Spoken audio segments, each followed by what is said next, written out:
Good evening, everyone. Welcome to the King Leo Show. How you doing, J-Boss? Dude, I don't know why this happened where started streaming. What's up, everybody? How's everyone doing? Welcome to the King Leo pre-show. 2 minutes. Still on time today. How you doing, William? Thank you. That's so weird. I don't know why this happens. Good evening, everyone. Welcome to the King Leo Show.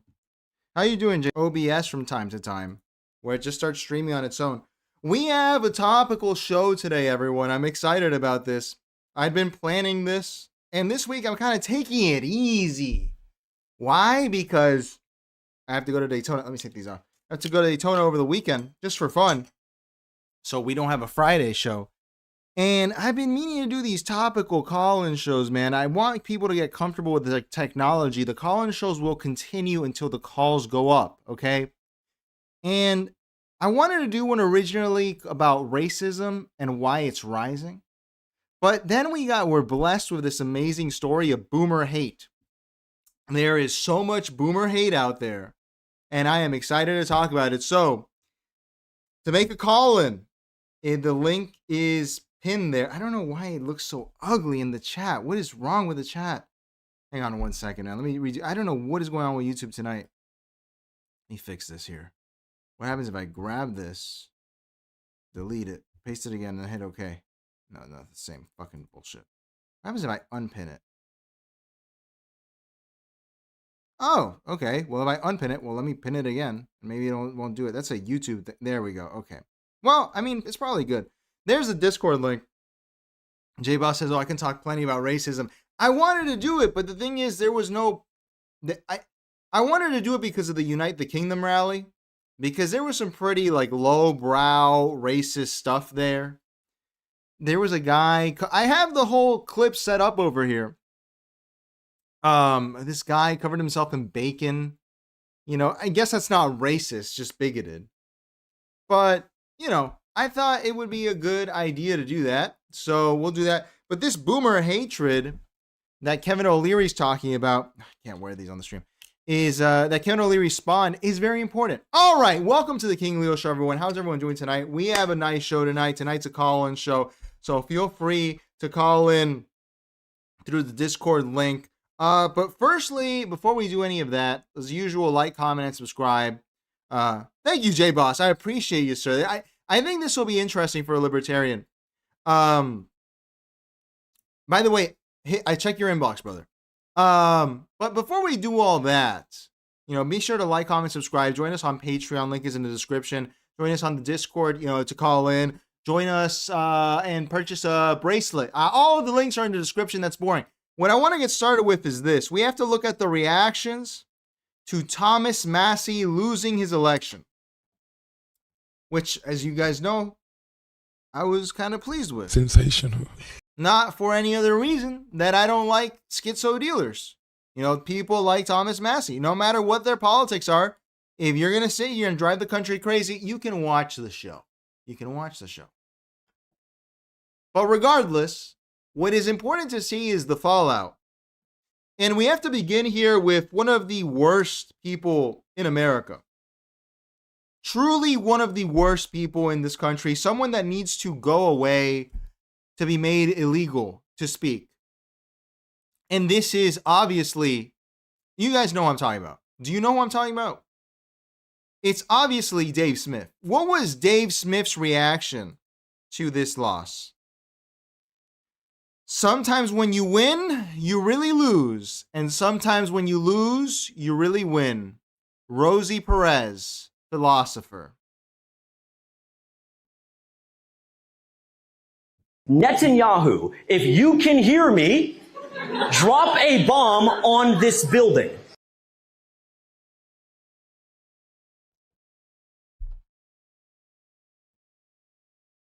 This is the people who are the thought leaders in the United States of America. Quoting White Man Can't Jump. Excellent film! I love White Man Can't Jump. It is great. It is so good. But this is, I don't understand it, because now Dave Smith, and I know that he's going to keep yapping, because he has so many reasons to be quiet. To be quiet. First of all, what does this quote even mean? What are you talking about? What are you talking about? No one knows what it means, but it's provocative.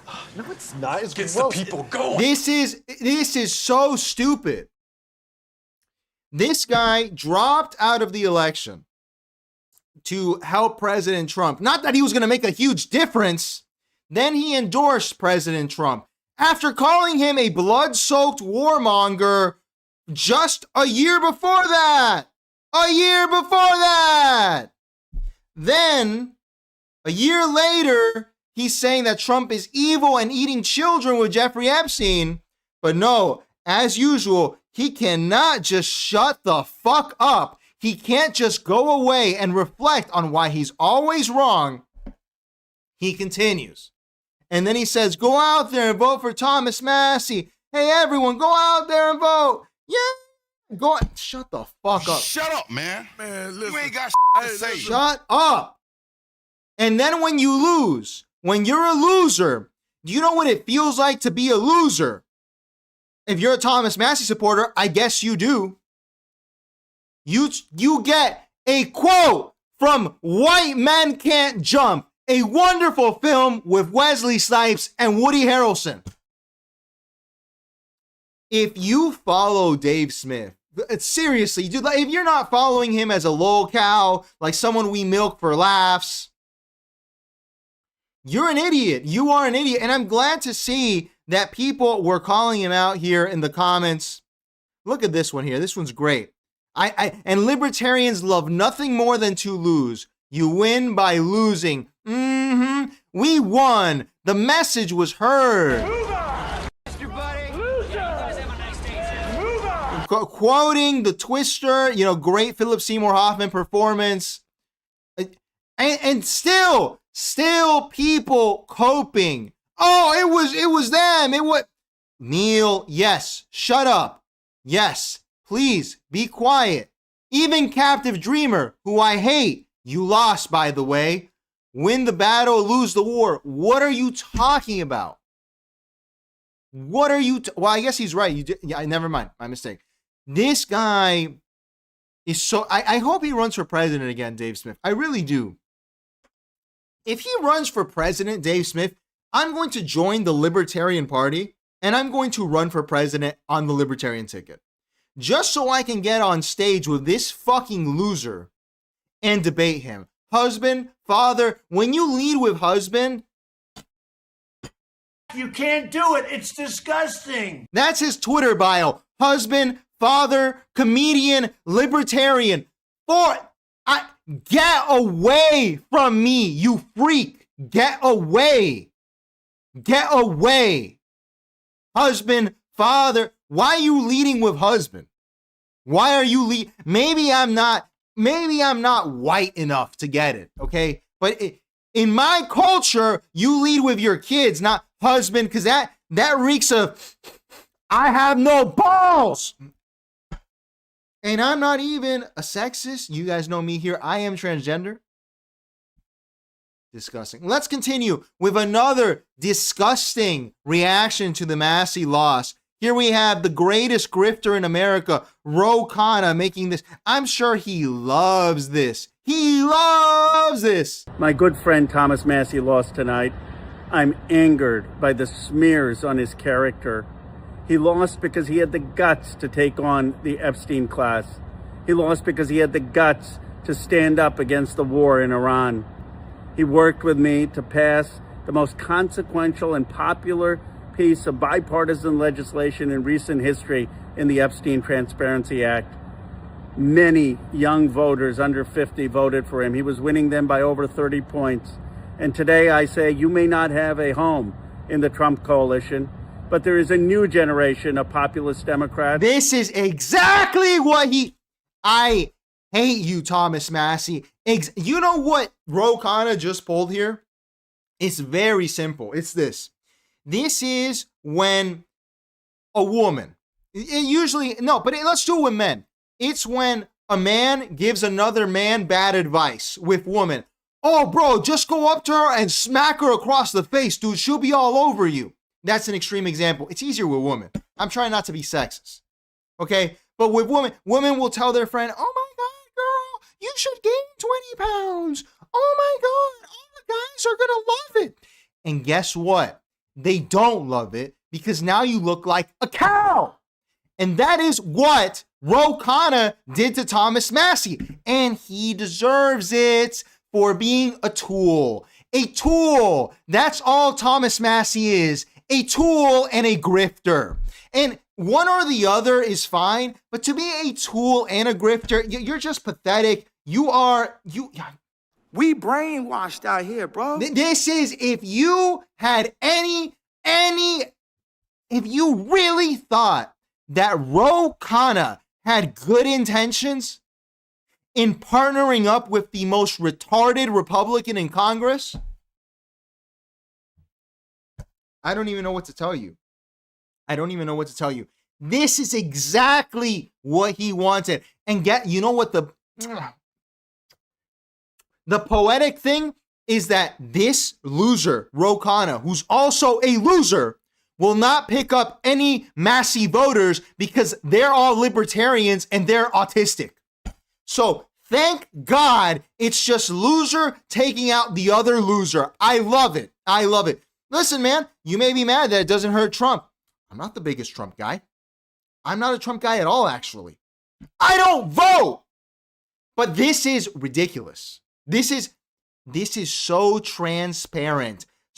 I call them this from the start, a social climbing, slimy little liar. Ro Khanna, elected 20 years ago to stop big tech. What have you stopped, Ro Khanna? Big tech has only gotten bigger. Let's finish this disgusting message. Let's go back one more time to see how he pulls that off there. To stand up against the war in Iran. He worked with me to pass the most consequential and popular piece of bipartisan legislation in recent history in the Epstein Transparency Act. Many young voters under 50 voted for him. He was winning them by over 30 points. And today I say you may not have a home in the Trump coalition, but there is a new generation of populist Democrats, and we welcome you to help us change this country, change the rotten system, and have a politics that puts the working class ahead of the Epstein class. This guy should be in jail, dude. I don't like the British monarchy. Prince Charles, or whatever his name is, should be allowed to do whatever he wants to this guy. Do you waterboard him? Do you sleep deprive him? Do you put him in a cold cell? Do you beat him? Do you put cockroaches on him? Do you put hummus up his ass? Obviously, I don't mean that. I'm kidding. That's John Kiriakou. Obviously, I don't mean that. But I do think that he should be sued in England for libel and for slander. You don't have diplomatic immunity. This guy is such a thirsty grifter. I just don't even know what to call it. Let's continue. What were the other reactions? This is Fuentes' reaction, which we'll get to. I wanted to show you this as well. This over here is John Podhoretz, who I had heard of before. Dude, I'm pretty sure this name sounds familiar. Hang on, one more time. I got it for the reaction because this is for the people that are mad at. Yeah, I think I've seen him on Bill Maher. He's a conservative political commentator. That's where I've seen him. Here. Yeah, Rachel Abrams. What? No, in Paretz. All right. Yeah. Okay. I've seen this guy there. All right. I don't like him in particular, from my recollection. Let's see what he had to say here about Thomas Massie's loss, which I think is a little gloaty. I think it is a good thing if Massie and the people like him and others believe that if you cross the line into anti-Semitism, Jews are going to use the power that we have openly to go for you. Because what other recourse is there? Are we just going to sit here and take it, beg for scraps, hope that nice people are nice to us? The Democratic Party is going explicitly anti-Semitic. We can see it happening. People are getting benefits, as Seth says, for being anti-Semites. That seems to be part of an appeal in primaries to the left in the party. We have to use what means there are at our disposal. And in my view, and I'm going to put it blank, that is Jewish money. There is an enormous amount of Jewish money in politics, by which I mean Jewish donors. This isn't Nick Fuentes, by the way, in case this is not Nick Fuentes. This is a Jewish American conservative. How you doing, Eves? Wildly disproportionate, not only charitably, but politically. And when I say charitably, I mean nobody really knows the numbers. Jews make up 2% of the population. According to some studies, Jews make up 20% of the charitable contributions made in the United States annually. That is a tenfold. Think about that. Think about the disproportion of that. And in politics, it's pretty close also. And if that money isn't used, why do people give money? Because they want to influence elections to get people elected who reflect their views. Well, this is an existential issue for Jews. And the Jews who explicitly give money because they want to make it clear to anti-Semitic candidates that they are going to have to go through a buzzsaw and that they are not going to simply waltz in and be, if they're treated with kid gloves by the New York Times, we are double time going to do what we can to expose who they are, to find out what we can find out about them that will harm them, and that we will do what we can to prevent them from taking office. What other choice does American Jewry have? Netanyahu, what do you have to say? Why would you say this? Why would you say this? Why would you say this? It strikes me as a bad idea to say this. Isn't this, I don't understand what's going on with America here, where the population of the country that is in the media business, that is trying to portray a positive image of the Jewish people, which I could probably do that. I don't know much about the Jewish people. I could probably learn and do it. It's probably not that difficult. Insist on hiring the worst people at propaganda ever. When Kanye West said Jewish media, he was rightly or wrongly, up to you, condemned. I thought it was disgusting what Lex Friedman tried to do to him. Okay?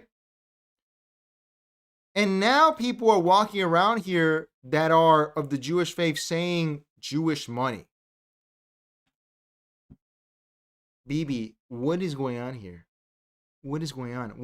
You got to get your people in line. You're like the only guy who does propaganda that is not on its face terrible. I don't understand this. How are you doing, Audio Vibes? How this is supposed to make the Jewish community look good? How does this not validate everything that Mr. Nick Fuentes and Mr. Kanye West said? And I'm not trying to come to that conclusion. I'm just asking the question, how can you talk like this and expect anything other than backlash and vitriol from people that are saying, oh, so now you're flexing on us? Like, what are you doing? I don't understand this. I've never seen an ethnic group speak like this in the U.S. lobbying industry. Cubans don't talk like this. I haven't seen the Vietnamese, and they still get what they want. They're not talking about we need that Cuban money in Congress to make sure that these Americans treat us right. No one would say that. That is crazy. That is insane. You take your Cuban money and you go back to Cuba, is what you would expect to hear. And this is crazy. And this leads us to our final reaction to the Massey loss, which I'm confused by, which is Mr. Nick Fuentes. Let's see what he had to say. You guys let me know what you think of this as well, please. The neocons, these people, the Likudniks, they have been in control of the GOP, and all I know is this apparatus needs to be shut down. That's all I know. This Rupert Murdoch, Fox News, Trump, Ike Perlmutter, Paul Singer, Miriam Adelson, AIPAC, Trump thing needs to be fucking destroyed. And I don't care who does it. It can be James Fishback. It can be Thomas Massey. It can be Steve Bannon. It can be the Democrats. It can be AOC. I don't care who does it. Fuck them. Randy Fine, Mark Levin, and Laura Loomer. I don't know where I'm going to land. I am not going to land side by side with those sick and disgusting, vile traitors to the country. That's all you need to know. So that's why I'm voting Democrat in 26. Pyrrhic victory. And this is what I want. All these pro-Israel Republicans that are doing their little victory lap today, I saw Stephen Chung say, fuck around and find out. That's what happens when you mess with the president. All these people celebrating today, I am going to make it my sole mission to take those words from tonight and shove them up their fucking ass in the midterms. Congratulations. You have an empire of dirt. Congratulations. Trump still has influence with his Jewish money over the Republicans. Look at that. Did you hear that? We just saw a conservative Jewish person say that. You can't even say anything about it anymore. Republican primary in Kentucky. Congratulations. I hope that goes well for you in the rest of those races in the midterms. Now you are begging for it. You celebrated the defeat of the one congressman that actually cared about keeping the promises, about no new wars, about disclosure on the Epstein files. You're 30% approval. You are the most unpopular president in history. There has never been a more stark betrayal of a political movement in recent memory. You're celebrating and participated in, an accomplice in, the defeat of the only congressman that was popular, that was true ideologically to the origins of the movement. Now you have to be utterly destroyed. That is why I say I am going out in 26 with pleasure, enthusiastically going out for the Democrats. I will be encouraging all my followers to go out for the Democrats. I am supporting the Democrats at this point out of pure vengeance. The Republicans are not on our side. And right now, the Democrats are the lesser of two evils. Now, what I don't understand here is this. And I kind of alluded to this yesterday. Nick Fuentes doesn't seem to have gotten anything he's wanted from politics ever. Doesn't seem like he's ever been really happy with the result. Okay? And look, he's not Dave Smith. Okay, this is my Hispanic brother over here. But my question is this. You're supporting the Democrats out of spite. And I think I've seen other people pose this question. And this has always been my question, at least in the past 5 to 10 years. If there is a party that is designed to run the United States, it is the Democratic Party. That is the one that matters. That is the one that is designed to run the United States. Why? Because they set up the infrastructure. Not to sound like Dinesh D'Souza, but that's how it worked. It was the Democratic Party under FDR that set up the whole infrastructure. And for some reason, there is like an implicit sort of law and order, old American view that is projected onto the GOP, the Republicans, from those on the American right. But my question has always been, why don't you just take over the Democratic Party instead of fighting for a place in the Republican Party? The Republican Party is a party of losers, especially at this point. And what I mean by that is, I'm not saying your opinion on the people in it. I'm just saying it's not the party that is designed to govern the country. But yet, there is still an insistence, because voting against something in opposition to is not voting for something else. And I'm not saying to moderate views or anything. I'm just saying, doesn't it seem like the Democratic Party would be the home of people that are trying to change the country? just something to think about. All right, let's get to the first segment, everybody. I'm very excited about tonight's show when we get to Kevin O'Leary.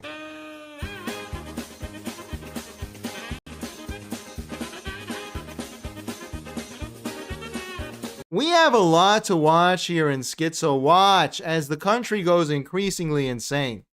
I wanted to start here with the Luigi Mangione trial. Let us see some of the dolls, the babes outside of the Luigi Mangione trial. I said what I said. I don't give a fuck. His children are better off without him. They need to learn to not His children refers to Brian Thompson's children, the murdered CEO. be like their dad and enjoy the blood money, kids. What was that? I didn't get that, what you said. I'm standing on business. Fuck Brian Thompson. I don't give a flying fuck he died. Millions of Americans. I liked it. Millions of Americans suffer every single day from the lack of negligence when it comes to United Healthcare. We had a literal infant named Isela who, because of how negligent her health insurance. Now, this is a press pass on her, by the way. This is not going to have gone mad. This is the press. She died. An infant died.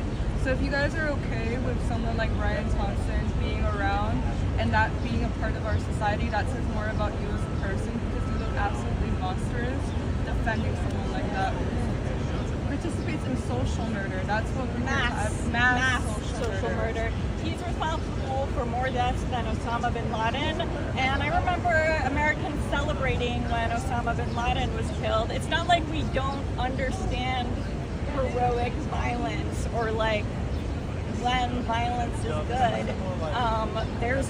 That's like as America gets. I mean, why do we protect the Second Amendment so much? Is it to allow people to shoot up schools, or is it for us to protect our democracy? I think it's to protect our democracy. It's not saying, we should all take up arms, but when your democracy is eroded and there's no other option, like what are we meant to do? What are we One more angle over here. One more angle of these. Oh no, we lost it. Where we have here it is. The other angle right here. Let us see her. As we see here, this is a New York Post with their editorial "Sick Luigi Mangione Girls." Brian Thompson. That's all I'm gonna say. That's all I want to say. Brian Thompson, his mom. That lady who said something on Inside Edition. I said what I said. I don't give a fuck. His children are better off without him. They need to learn to not be like their dad and enjoy the blood money, kids.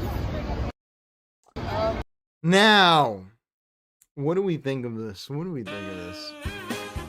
What do we think of this? Clearly, the state of the country mentally is not well. You can't be happy with this. However, I want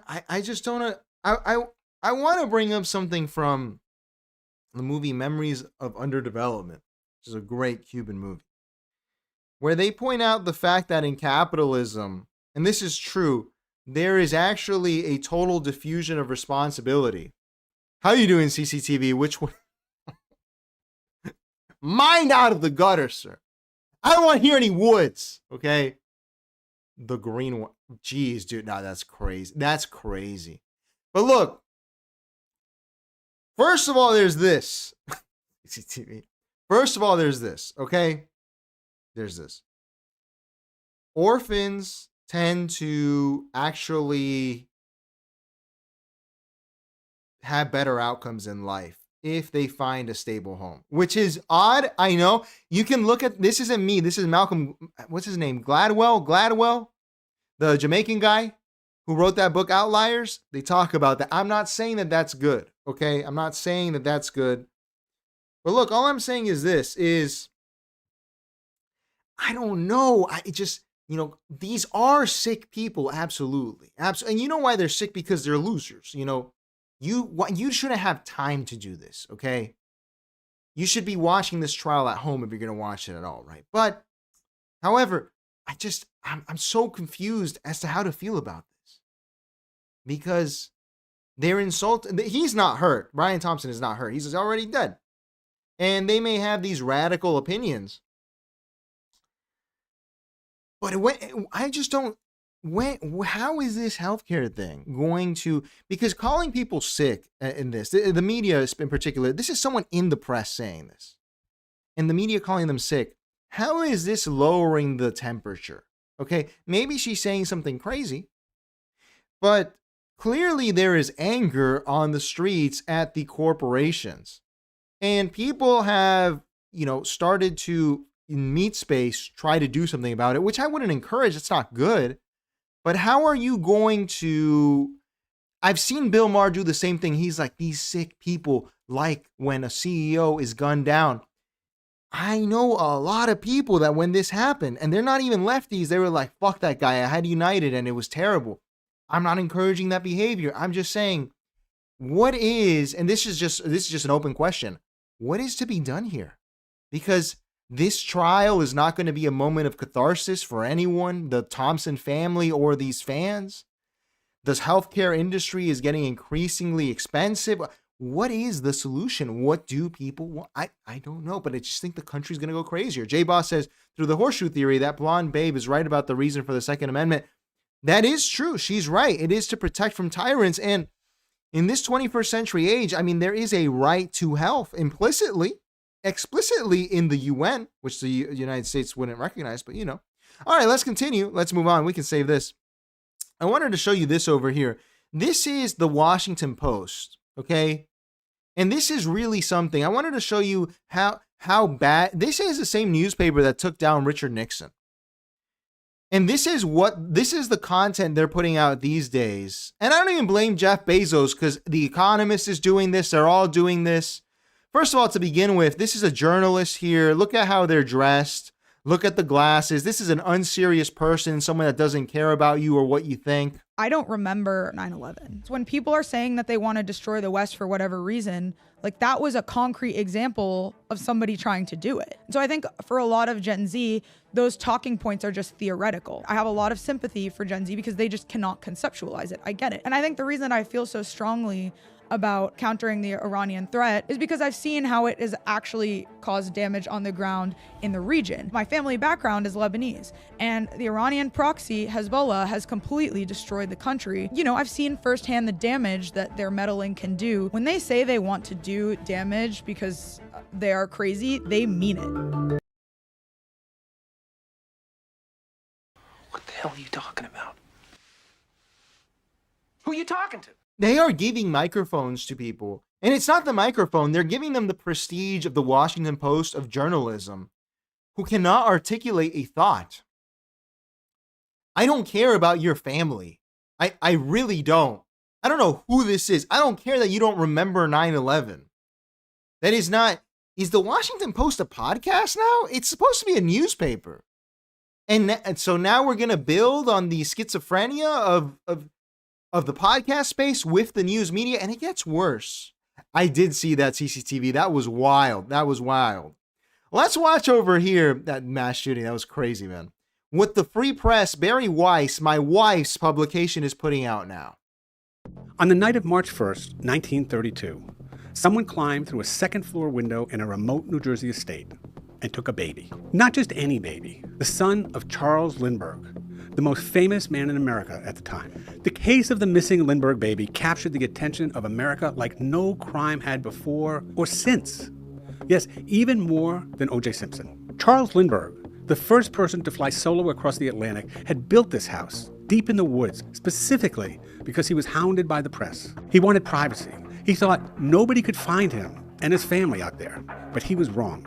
Now here's what gets me. The family wasn't even supposed to be there that night. This was a weekend retreat. They always left on Mondays. This was a Tuesday, the first Tuesday they had ever spent in that house. It was a last-minute plan. The baby had a cold, and his mother was exhausted. So how did the kidnapper know that the Lindberghs were there that night? And that's just the beginning of the things about this case that have always seemed strange, and still seem strange 90 years later. I'll skip to the end of this. Trust me on this. You do not. It was then called the crime of the century.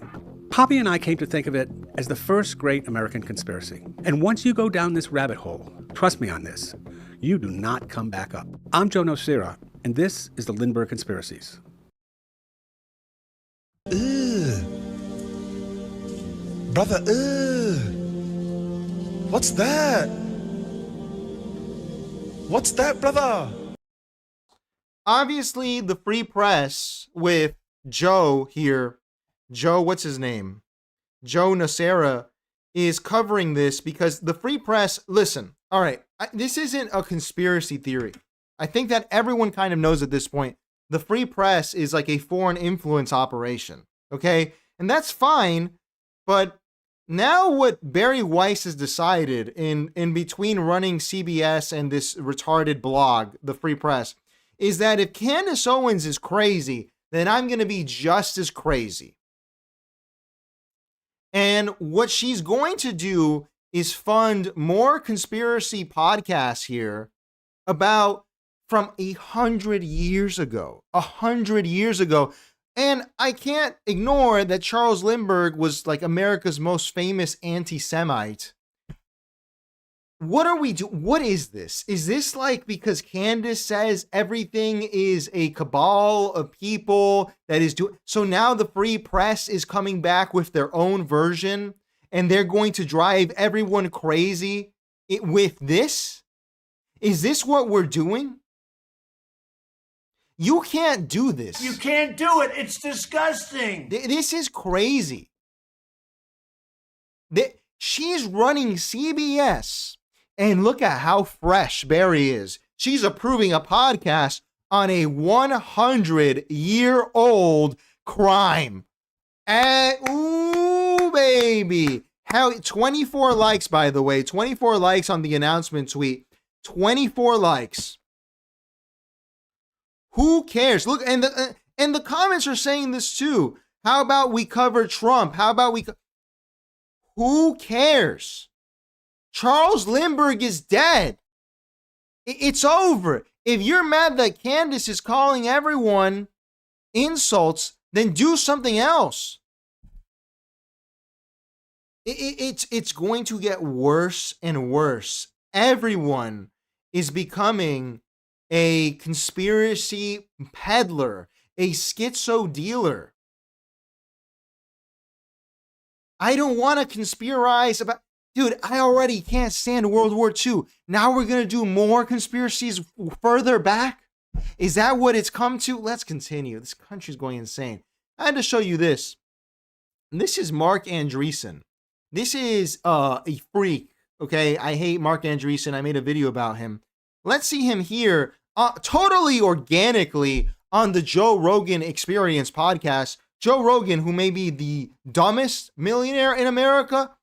I know who the dumbest billionaire of America is, and I'll clue you into that someday. But the dumbest millionaire, maybe Joe Rogan, decided to invite on Mark Andreessen, famous Trump supporter. I guess that Joe Rogan doesn't actually care about doing a neutral podcast. I guess Joe Rogan doesn't care. All he wants to do is make Trump slop.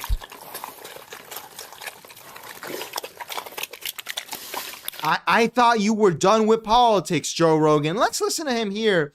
Interview Mr. Trump's AI czar, essentially. I know it's David Sachs, technically. No, he's a crypto czar. But this is one of the people that got Trump elected. This freak with the pinhead freak who's on Ozempic now. What does he have to say about the future with AI? Here's what's actually happened with coding. Here's what's so interesting. So everybody I know who uses AI for coding, you would think basically one of two things would have happened. One is they just would be out of the profession entirely, because there's no point anymore. Or you would think, well, maybe they just have a better life now because they're working less, right? And so if AI coding makes them 4 times more productive, if they can write 4 times the amount of code in the same amount of time because they've got AI helping them, then maybe they're working only a fourth the time, and they've got a great life. What's actually happened is virtually to a person, they're all working more hours than ever, to the point where there is a new term of art that's used in the Valley called the AI vampire, which is it's when AI turns you into a vampire. You're up all night doing AI coding because you are so productive. You're getting so much done that you can't turn off. The opportunity cost of going to sleep is too high. Because if you go to sleep, you won't be with your 20 AI coding agents, keeping them working on all the projects that you have them working on. And so people stop sleeping. And so I have all these friends, some of whom are quite famous, where when you talk to them now, as opposed to 6 months ago, they look terrible. They're sleep deprived, they've got bags under their eyes. No, notice how he's laughing as he recounts this. Notice how he's laughing. You know, they're clearly not taking care of themselves, and they're absolutely ecstatic because they are able to produce 5 times, 10 times, 20 times more code per hour than they could in the past. And so they are just absolutely ripping through, you know, every project that they've ever wanted to do at work, every coding project they've ever wanted to do at home.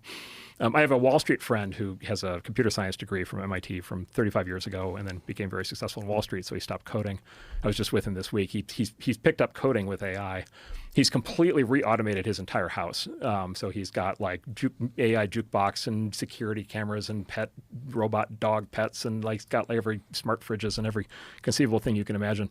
And he keeps a running tally, and he in his spare time has generated 500,000 lines of code just by working with AI. And he's one of these AI vampires, right? And so now he's got like the digital music jukebox system of his dreams to let him, like, you know, the way he's always wanted to experience music. It's just like one of the projects he's done.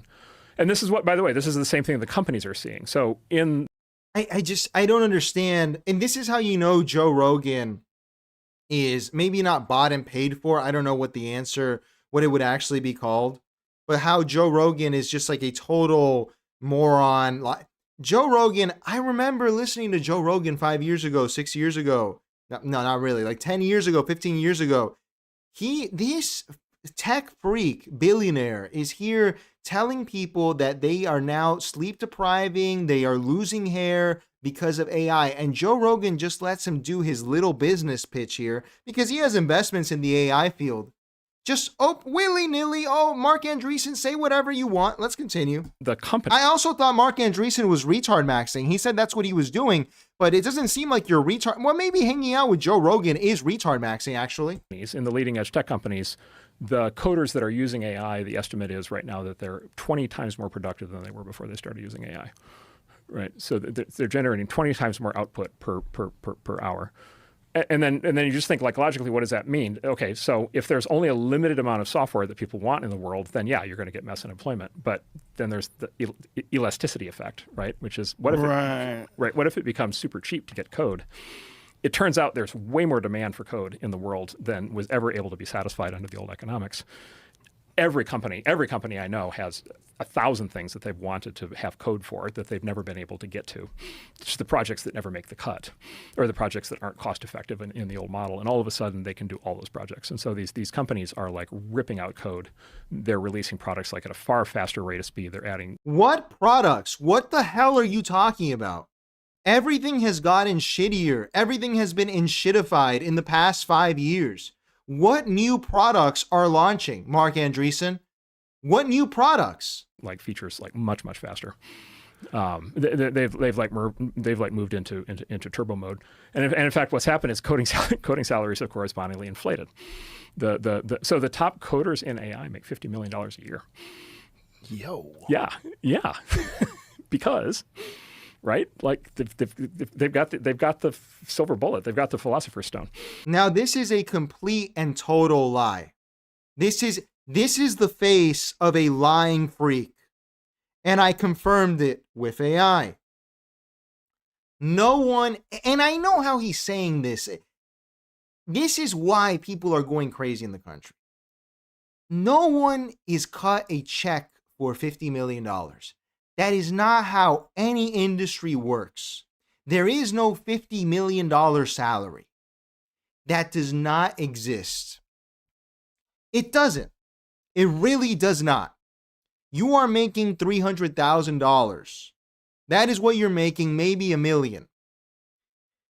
And the rest of it is through stock options. But when Mark Andreessen is talking to Joe Rogan's audience is largely made up of young meathead retards.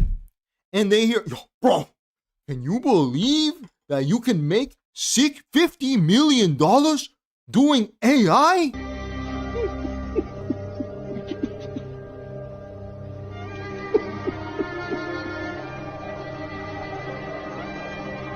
This guy here knows what he's doing. He knows how to manipulate. He is a lying manipulator. Now, no AI coder is making $50 million. I asked Gemini on the thinking one. So it's actually, this is not coding as you know it. This is largely research. And I don't mean research like you're on Google looking stuff up. I mean deep research. These are people who are researching how to make things work within the code of AI. These are people who are doing, if coding is from 1 to 10, this is like 20. They're level 20. And further, they aren't making $50 million. The company valuations have increased over the past year and a half significantly. And that's why they make $50 million. Now, you may be hearing this and you're like, oh, King Leo, why are you even talking about this? We all know that these people lie. The reason I'm telling you this is that this is what's important, is that Mark Andreessen is doing this for a reason. The first one is he's selling. Everything you need to, dude, if I can inspire anything in the audience, it is a level of cynicism that is unmatched. I need you to be cynical, like straight up cynical, dude. Whenever you see someone like this, do not believe a word out of their mouth until they state otherwise. I don't believe it. I don't even believe his name is Mark Andreessen. He might have changed that. His name is probably Stephen Smith. I don't know why he changed it. This guy is a liar. Everything out of his mouth is a lie and a sales pitch. His life is selling. Okay? He is selling. That's what he's doing. He married into, never mind. I'm not going to get into who he married. His life is selling. But secondly, in the sell, there is something else, which is the boomer, pull yourself up by the jock strap crap, which is sensational. Sensational. Absolutely sensational. Okay? Where Mark Andreessen is telling you you can make $50 million coding so that you can say, yeah, that could be me. I could learn how to code and then I could make $50 million. With AI, anything is possible. You will not make $50 million. If you figure out how to make a time machine and join the board of Anthropic 5 years ago, 10 years ago, maybe you can make $50 million as a coder. Yet he still has to sell you this dream, which is completely unrealistic. And it's a scam. It is a scam perpetrated on younger and older Americans. Because then the boomer will tell you, hey, you could just learn to code the AI and then you'll be an AI genius. It'll be great. And then the younger person's going to tell you, oh, I can just pull myself up by the jockstrap. You can't. You can't. No one is getting a check cut to them for $50 million. And if they were, they deserve to be taxed at 100%. You know why? Because you are stupid enough to receive compensation of over $1 million in cash. You're a fucking idiot. You're an idiot. These people do not believe anything out of their mouths. Everything is an ulterior motive. This pinheaded freak is a liar, constantly lying. Let's continue. Let's continue to the next segment, actually. Yeah, we got to save this. This is disgusting. All right, let's get to the next segment. And then we're going to get to the boomers, which I'm excited. Where do we start today?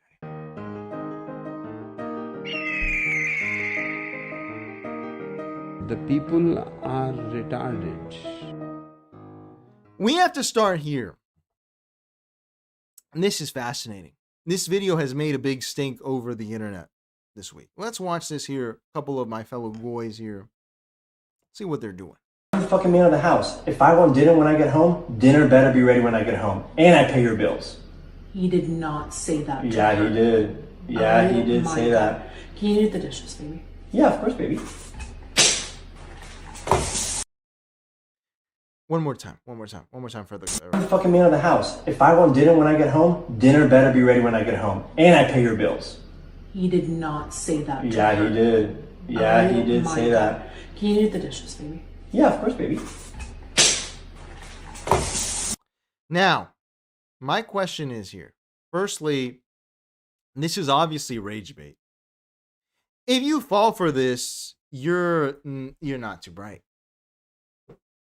I always wonder how dumb this goyim sometimes can be. This is rage bait. Okay. Now, this is a real couple, but they're rage baiting you. And everyone's arguing about whether you can't do this. You can't get a fat wife with the haircut from Dumb and Dumber and the ugly tattoos and the pancake shirt. But my question is, and I really think we need to ponder this a lot more, because I think that the direction we're going, I just want you to take a good look at this person. I'll go big again. Take a good look at this woman. What I ponder here is this. I believe in some form of health coverage should be accessible. I don't know if free, but it should be cheap. Okay? I believe that. I don't think it'll ever happen, but I believe it would be good for society if we all had something that we could call our own, a little bit of, a little basic healthcare coverage. Maybe cheap, private, public, I don't know, but you should have access to it. However, we can't do this because of these people. And this is becoming a problem. When I was a kid, I remember there was this movie called John Q. Amazing movie with Denzel Washington. It's 90% bullshit, but it's entertaining. Very good movie. It was put out obviously to advance Obamacare. And it's about a father whose son needs a heart transplant and they break into a hospital because health insurance is so expensive. Before Obamacare, there were these things called high-risk pools where they used to put people in that had cancer or something like this, and the insurance companies didn't want them. I don't know where cancer tech is at this point, but I assume it's a lot better. However, obesity tech, we have advanced so much in obesity technology that I don't understand how you could, as a human being living in the big 2026, decide, because it is now an elective choice to become this size. Where do you get this idea? He could only have gotten that idea from Benjamin Netanyahu. That's it. And that has to be the way that they got the idea. If we are going to have health insurance, this person, I hope that you have a great amount of cash for you to be able to use a hospital. But this person should not be allowed to buy health insurance at all. And this is what I don't understand. Everyone in the comments is like, how can this handsome man be married to this elephant? Listen, man. Some people like marrying I don't know. It's not my thing. If you want to be dating, what is this, 250, 260 pounds? That's fine. Go for it. However, you will be paying for your own hospital stays. I'm not paying it. I'm not paying for it. It's going to be you. So the tarred haircut here, that is what someone needs to start this campaign. Fat people don't get health care. Fat people are evil, actually. Do you know how much Ozempic costs? I feel like Tom Cruise when he was talking about Ritalin. Do you know what Ritalin does, Matt? Don't be glib. It cost $2,000 for 6 months. You can put it on credit. There is no excuse for you to be walking around like this, obese, in the big 2026. Beyond the fact that you are also ugly. Ugly looking. If you are walking around all fat like this, then you are an ugly freak and you need to go away. You should, honestly, fat people should be wearing burqas. They really should. They really should. All right. How are you doing, Spring? The most effective obesity technology was the woke campaign against fat shaming. That was true, but I think Ozempic gives it a run for its money, my friend. I think it really does. Ozempic, I have seen it work wonders. On the same topic here, this is, again, our fellow Gentile here. What are they doing? To begin with, before we even see the follow-up, which is insane, people for social media are putting themselves at physical danger that is not worth it. It's not. I bet you could do this with your girlfriend or your boyfriend or your transgender boyfriend. It's fine, whatever you want. Please, why would you do this? Why would you do this? This is a danger. People don't think, dude. It's just, brother, I don't understand the people we live with. Technically, according to the strict law of the Torah, not one Gentile in the world deserves to live. Technically, that's true. Because do you not think about your renter's insurance, your home insurance? What are we talking about? You don't get to post this. Why is it when someone uses nicotine, their life insurance rate goes up? But when someone does this for clout, it stays the same. You can tear a meniscus, you can fall over, and guess what? We pay for it. But let's continue. Let us continue to see, because just in the second version, you're going to see it.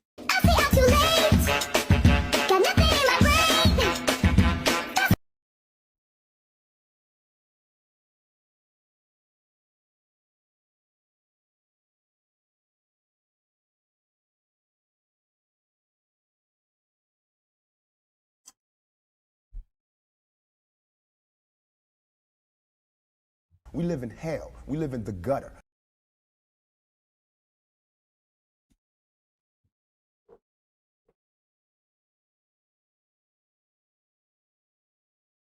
What do you say about that? What can you say about it?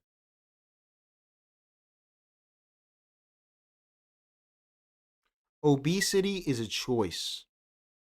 And it needs to, and people still have to get tired of it. All right, let's do this and we'll move on to our segment. No. I think we're going to save this all for tomorrow, man. Let's save this for tomorrow because I want to get to this segment. I want us to have enough time for call-ins. Call-in link is in the pinned comment. All right, let's get to it. We have to talk about the boomers. The baby boomers. Has anyone heard? All right, so look, we have to talk about, and my producer sent me a note on this while we get started. The baby boomers. We all know them. We all love them. We all hate them. I'm sure we have boomers here. I don't hate the boomers myself. I don't really have a problem with them.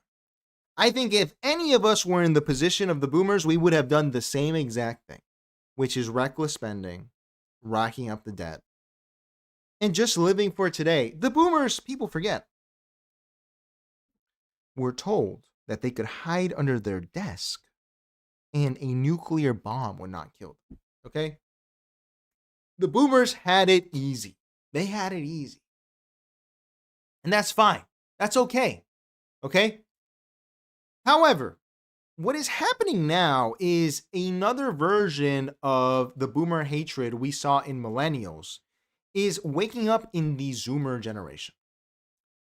And this is driven by the same thing that the boomers did to the millennials, which is that they tell them that they are eating something wrong. For the millennials, famously, it was they're eating avocado toast. You can't eat that. I can't eat. I'm broke, nigga. I'm broke. You can't eat that. The reason you can't buy a house is because you eat avocado toast. Now, anyone who is thinking will tell you the reason you can't eat is because the reason you can't own a home is because, not to sound like Dave Smith, is because the quality of money has diminished. There is inflation. And the wages are not indexed to it. That's a simple reason. However, it is impossible, like that Upton Sinclair quote, to make a boomer understand how inflation works. My producer's theory on this is that if they understood it, they would have to reckon with the fact that they were the ones who caused it. Interesting choice. I don't even blame them, honestly. I mean, I somewhat do. Boomers had, if you look at who boomers voted for, they voted for either the best or worst people, both of them, at the worst possible times. they voted for Nixon twice. He's the one that in 71 got the country off the gold standard, which is kind of a cool, badass thing to do, but you had to have planned a little bit better. So let's see what this discussion is that has kicked off online, okay? There was a whole Twitter post because someone here said, boomers will lecture us about not saving money when it costs $35 just to have lunch today. And obviously this is a joke here with some tacos and a buffalo thing. But we can see here, and we're going to get to these videos.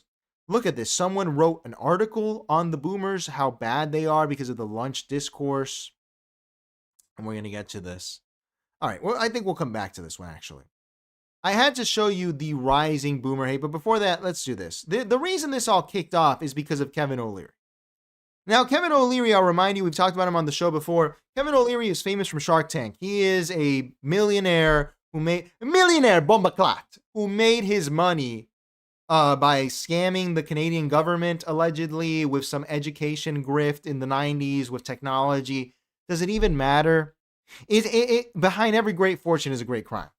And what he has decided to do is that Kevin O'Leary, who's this ugly Arab, Irish, Canadian guy, and I'm not saying that in a way to be mean. I'm just saying, like, he's literally a citizen of the UAE. He is an Arab guy and Irish and Canadian, not an American citizen, curiously, does something where he just likes to rage bait. He is one of the master baiters in our society, and people keep falling for it. Just to show you, this is Kevin O'Leary, how he dresses. This is a billionaire, a multimillionaire, dressing like this for a video, okay? This is a month ago. What's the number one mistake that people make before they get married? I'm talking about just before they get married. They plan a huge wedding. What a waste of money. Better strategy. Do a civil ceremony. Get married. Throw a party for your friends afterwards. Be very selective on who you invite. They got to be meaningful to you. And forget the big extravaganza. So instead of spending Ignore everything he's saying. This is probably good advice. He's wearing 2 watches with obnoxious red rubber bands. This outfit makes no sense. These glasses are ridiculous. This is clearly a magician. This is a smart guy. This is someone who is just, he's great. You know, he's very provocative. No one knows what it means, but it's provocative. No, it's not. It gets the people going. This is a free man talking. Come on, man. This is a free man talking. And he is doing everything in order to enrage you, including the fact that he goes by Mr. Wonderful, okay? So if you take, and also I'll remind you, Kevin O'Leary and his wife killed someone. Now, it was an accident, the court said, and it wasn't their fault. However, I do find it suspicious that Kevin O'Leary's wife says she drank after the boating accident, and that's why they couldn't accuse her of drunk boating. Okay, I haven't heard that defense before. Whatever, allegedly, scripted, part of the show, not real. He is a hypocrite, a liar, a thief. That's fine. He's a rage baiter, but people take him seriously. And that's the problem. People take him seriously. Here he is, because the reason he's rage baiting so much is he wants to get this data center built in Utah, and he had to change the conversation. He wanted to change it about something else. This is him talking just a week ago with Tucker Carlson about a data center. To stop advancement of technology with the uncertainty it brings has always been a dilemma in capitalism and in America. And it's a fair comment. But how is this capitalism? If taxpayers are paying for some of it, how is that capitalism? That seems... I think that's no different than building an apartment building downtown in Austin. You can get incentives for that too, and that's just part of how it works.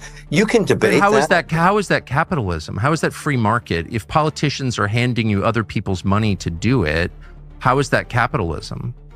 Well, capitalism is built into the Constitution, which I think was genius, because it couldn't have even thought that far ahead, was the idea of competition between states. Why is there an exodus out of New York City to Miami, where I live? Why are people leaving New Jersey and Massachusetts and moving into my building? Nobody in my building is from Florida. They're all from other states. I understand. And all of these people moving, why? Because they're reaching retirement age, and the environment in these other states is not conducive to their lifestyle when they're But being I think taxed. you're making my point for me. You just listed states that use a higher percentage of taxpayer dollars for private industry, and people are leaving those states, Illinois. This guy is just rage baiting. If you watch the full interview, he's even rage baiting me. He's saying no one in my building is from Florida. And I'm like, yeah, dude, I'm from Miami. That sucks. But I don't take him seriously because I'm an adult. Now, what did he put out this week that people were angry about? Firstly, he said this. I assume this is the Graham Stephan show or something like this. Can't stand it when I see kids that are making 70 grand a year spending $28 for lunch. I mean, that's just stupid. It's just, think about that in the context of that being put into an index and making 8 to 10% a year for the next 50 years. Can't stand it when I see kids that are making 70. This is rage bait. This is pure rage bait. I don't think anyone is spending $28 on lunch. I highly doubt that. Even with inflation, lunch is $20 to $25, not $28. I haven't seen $28 personally. For one person, I'm not going with $28. Furthermore, all the kids are on Reddit True Tide. Okay? No one is spending $28 on lunch. And if they are, obviously, that's just the price of lunch now. And you can't blame them. I remember when I was growing up, you would see the boomers, they would all go out to lunch during work, especially the ones that worked in sales. Now lunch is more expensive and people want to live a certain lifestyle, and that is just fine. That is okay. Now, everyone here got angry and they said that Kevin O'Leary, how you doing, Jen? That Kevin O'Leary is not being particularly graceful, that people should be able to spend $28 on lunch. He is literally baiting you. He's baiting you, okay? And to show you that he's baiting you, this one went viral today. This is him talking about it here. By the way, Kevin O'Leary is a boomer, for anyone that's not aware. Stop buying coffee for $5.50. I can walk around with anybody for a day and show you that they're wasting 15% of their money, sometimes 20. Stupid stuff. You know, you go to work, you spend $15 on a sandwich. What are you, an idiot? It costs you 99 cents to make a sandwich at home and bring it with you. So what if you bring it with you? Bring your own water if you have to, or your own drink, or bring your own coffee mug. You start to add that up every day, it's a ton of money. Most people, particularly working in metropolitan cities that are just starting out on their job, making their first $60,000, piss away about $15,000 a year on stupid stuff. And that's what they should stop doing. Stop buying. This is all rage bait. You will not save significant amounts of money. No one's paying $5 for a coffee. They're paying $10 for a coffee, okay? If you work 5 days a week and you're saving, brother, let's do the math. First of all, there's already something wrong here, which is that Kevin O'Leary says if you take all of this extra money and put it in an index fund, you shouldn't have to do that. There should be a return at the bank. When Kevin O'Leary was coming up, there was no index fund. Index funds are a relatively new invention. This is someone who is, boomers love to complain about high interest rates. They used to put money in the bank and make a lot of money. Okay? Now, make your own sandwich. Do that. Why would you do that? Why would you? Listen, man. Kevin O'Leary, I've seen him in person before. He's not a muscular fella. He is not a good-looking guy. He looks like he's falling apart. He looks decrepit. You will probably not own a house. I'm sorry to tell you. I'm sorry. We can cry about it. That's right, run. I view it as liberation, okay? I don't really see it as an issue. I think it was always slavery. But whatever, putting that aside, you may not have a lot of things that the boomers had, okay? But don't become decrepit in pursuing this. Don't eat, as we saw, I'm going to show you, people were suggesting you eat a bologna sandwich for lunch with water. If you're a man or a woman, please get some protein in. Do not eat that sugar bread. That is what, it's so funny to see, especially conservatives. It's a lot of conservatives that say this. Conservatives will tell you that you should accept a lower standard of living, and then they say that you should vote for them regardless. We're going to get to that. You should not be eating cheap crap unless you want to end up with the body of Kevin O'Leary when you're old. You need to eat protein. You need to eat adequately. Okay? You need to do something right. Now, there are hacks to make your own lunch, and I would tell you to do it, but I'm going to be honest with you. Saving that little money from lunch, it's not going to make a huge difference. The house prices are appreciating by the day, and when they depreciate, it's not enough. So it'll be fine. Dude, you can rent forever. Like, it's not a big deal, or leave the country. Country is refined. It's tapped out, okay? Stop being mad at Kevin O'Leary. And let's see. People were mad. People were mad, and they were mad. So let's see the reaction. Firstly, we have Joe Barry. Joe Barry, I'm a great admirer of Joe Barry. Okay, and I know that may shock you guys because Joe Barry is a conservative. Normally when I talk about conservatives are the worst. You cannot work with them. You have to be in opposition to them. You have to oppose them constantly, even when they sound like you, especially when they sound like you. And you need to deplatform conservatives. Listen, Joe Barry is one of the best rage baiters in the game. Joe Barry was probably making kids rip each other's eyes out on the playground. This is one of the greatest ever. Okay? One of the best to ever do it. Joe Barry will look you in the face and tell you that Thomas Jefferson wasn't racist. I've seen him do it to people. I have seen Joe Barry say that Thomas Jefferson wasn't racist. The guy who owned black people as slaves wasn't racist? Yes, he was not racist. Okay. So you know you're dealing with a rage baiter. You know you're dealing with it, okay? Let's see what he had to say about this lunch discourse, as it's being called. A little known hack. 2 slices of Aldi wheat bread, 17 cents. 3 ounces of Aldi deli turkey, 86 cents. 1 slice of Aldi cheddar, 15 cents. 1 condiment of your choice, 2 cents. 1 apple, 53 cents. 1 hard-boiled egg, 14 cents. 5 carrot sticks, 17 cents. Cold water from the tap, 1 cent. Total $2.05. You can do this. Now, you shouldn't do this. I'm going to give you honest advice, dude. This is not financial advice. It's just life advice. If you're still drinking tap water in the big 2026, you're not going to make it. You should be buying San Pellegrino. It's $1.99 a bottle or $2.99 a bottle for the half liter. You should be buying Icelandic water. You should be buying Mountain Valley. You should be buying water that's good for you. Okay. And you should be drinking a lot of it. Okay. Not one bottle of water, not cold water from the tap. You are not an animal. You see how I see J Boss is saying that this is like, this guy's clueless. He's not. And this is the reaction he wants. He loves to rage bait. I'm telling you, this is a professional rage baiter. I have seen him go up to people before and say that he has said that the founding fathers of the United States of America did not have a racist bone in their body. This guy is not crazy. He's not clueless. He's wild, dude. He is very good at rage baiting people. And I admire him for it. This is amazing. No, we don't. Everyone is racist. No, we'll do the racism show tomorrow. How about that? We'll do the racism show tomorrow. Unless there's a huge story, but we'll do the racism show tomorrow to bang out the week. This guy is he is doing this in order to get a reaction. You shouldn't do any of this stuff he's suggesting here. If you're buying an egg for 14 cents, you shouldn't buy that egg. I am suspicious of that egg. You shouldn't. You should not be going to Aldi this much. I do not like Aldi.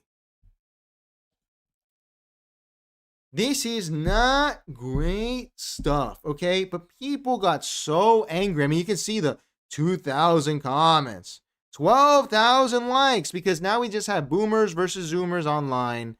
And look at how angry they are. Look at how angry they are. They're bringing up his receipts. The beauty of Joe Barry is that he can get a reaction out of everyone. He can get a reaction out of anyone. This is a genius. And this is why you can't take him seriously. You can't be mad. They are rage baiting you. Let's continue. I wanted to show you. Here we go. Here we see the boomer hatred here, which is manifest in memes. Okay, let's see how they say this here. This is baby boomers when they tell you you can get rich packaging a $2 sandwich for lunch. Hey, Joe.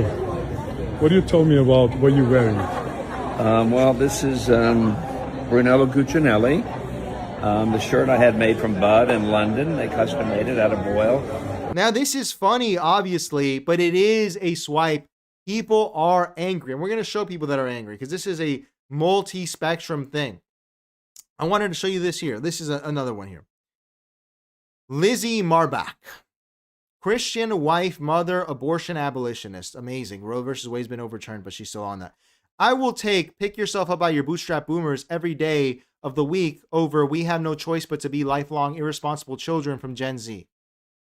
Okay? My grandpa painted his house as a paraplegic, pictured below, from the waist down. He got twisted in a tractor while working at Cornell in the agriculture department at 40. He continued to be the breadwinner of the house, disciplined his children, and left a legacy and inheritance from his grandchildren. So yes, excuse me while I mock people saying they have no choice but to buy the $28 lunch. You have a choice. You just think you're entitled to the luxury lifestyle. I don't see what her grandfather has to do with any of this at all, actually. And I don't get rage baited by this stuff. So this is what my response was. Your grandpa sounds kind of dumb and uncoordinated. That's what you should. How can you be angry at this? This is clearly bait. This is bait. People get baited too damn easy. Okay, well then go with the pick yourselves up by your bootstrap. I honestly, I'm with the boomers. Honest, I really am. Because we have to collect Social Security and all this. Whether you like it or not, you're paying for the boomer Social Security and Medicare. That's just how it is. And Lizzie Marbach has chosen her side as a Christian.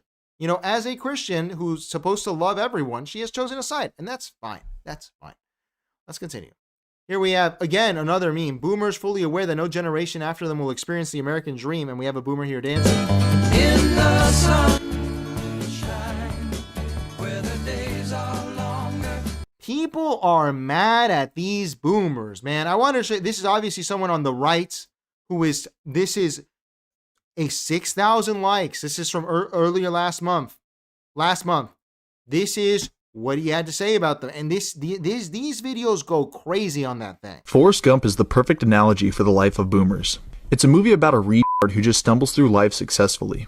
The boomer generation was born into a post-war America where jobs were just as easy as going down to a local factory and applying, or most likely your dad knew a guy. I mean, picture it. You're 20 years old, it's 1965. You have no college education, and you get a manual labor job where the starting salary can afford a home. And the woman that you marry was your classmate growing up and a member of your church. And you're capable of supporting an entire family off this job with full benefits and can retire at 62 years old, collect Social Security, and live off your pension. And not only that, but now your house is worth $1 million. And just like Forrest Gump, this is an accidental success through luck and timing rather than exceptional talent or hard planning. And the movie mythologized the second half of the 20th century into this feel-good nostalgia, which for most boomers it really was. The problem is that today they're the largest voting bloc in America and hold about 40% of our nation's total wealth, and 35% of all federal spending directly serves boomers. And they're an out-of-touch generation of infants raised on television that dictates their reality, who destroyed the inheritance of your nation. Lots of anger there. Lots of anger. A little muted. The millennials were much more animated about this. Let's continue. This is Nick Fuentes. This is on his show. When was this? This was in February. I'm not going to vote for people to screw me like that. I'm not going to vote for people that are going to utterly betray me. Some people are fine with that. They say, well, we have to. Slavery is a choice. It's a choice. I'm an American. I would rather die on my feet than live on my knees. I'd rather bring it on. Bring on the worst of whatever comes after this than live in suzerainty to the GOP forever. It's ridiculous. But people, for whatever reason, it's a difficult concept. So it's a lot of these stupid boomers. You know what I say about the boomers? Fuck them. Boomers have done nothing for us. They're hoarding all the wealth. They keep voting for this garbage. And their parting gift is when they die, they're going to leave us a minority in our own country. So fuck them. All right. And that gets a little racial there. But it's important to point out because for a long time, I recall one of the most famous clips was this young girl. Wait, let's pull it up. This was back in 2016, if I'm not mistaken. Do you guys remember this? The OK Boomer girl No, this was in 2020. My mistake. No, dude, this feels older. This has to be older. This was the okay. On the left. Whatever you say, boomer. Okay, boomer. Yeah, boomer. They have been anti-boomer for a lot longer.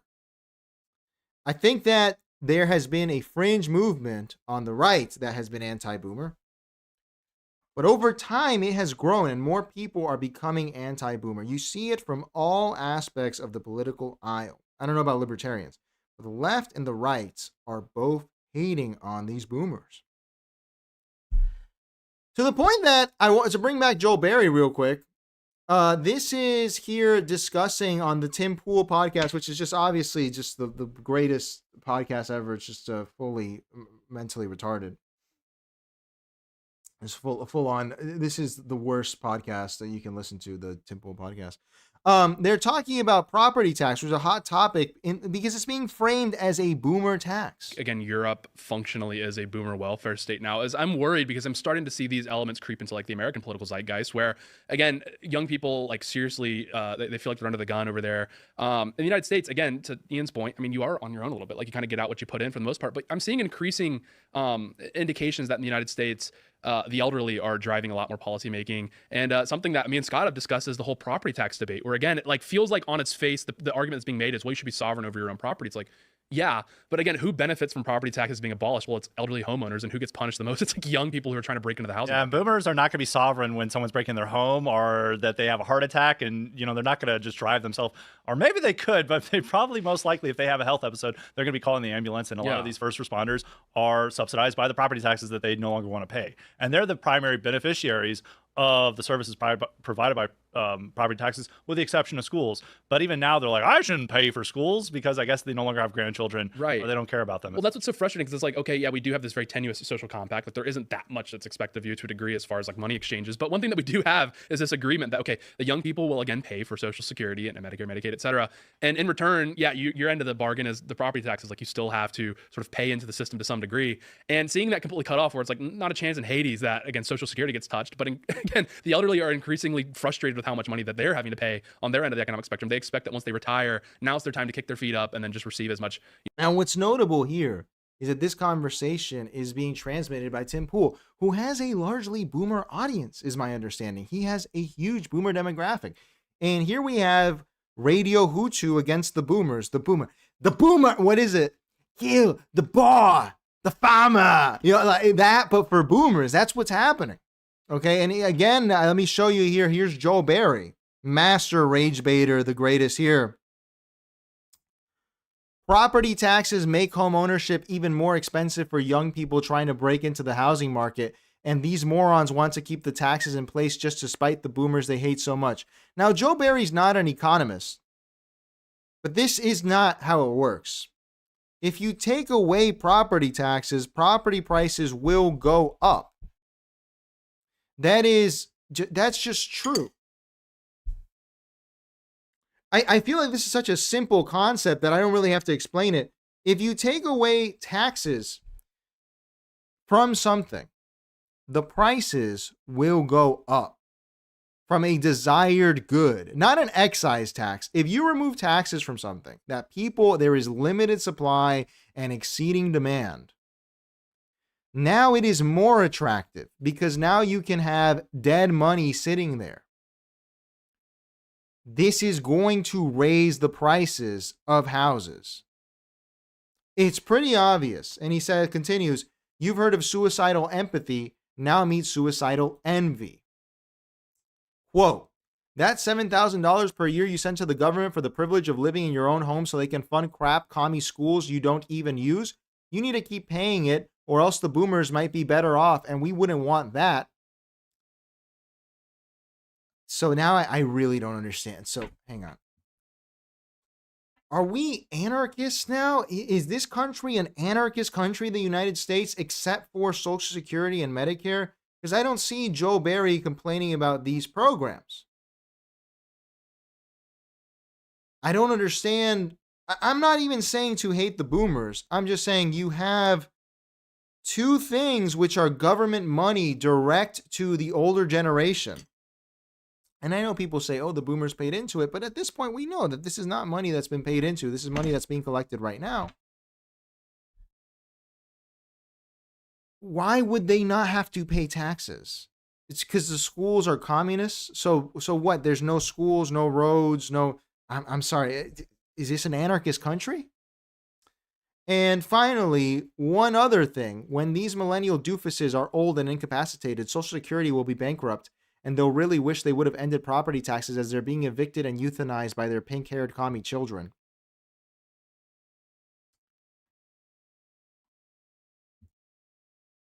Why would you express this much hatred? You're not even a boomer. I'm not even angry at Joe Barry. I'm wondering, like, you're not even a boomer. And so if Social Security will be bankrupt, why don't we stop it? And that way the boomers, I'll cut you a deal. No property tax, no Social Security. We stop it right now. No Medicare.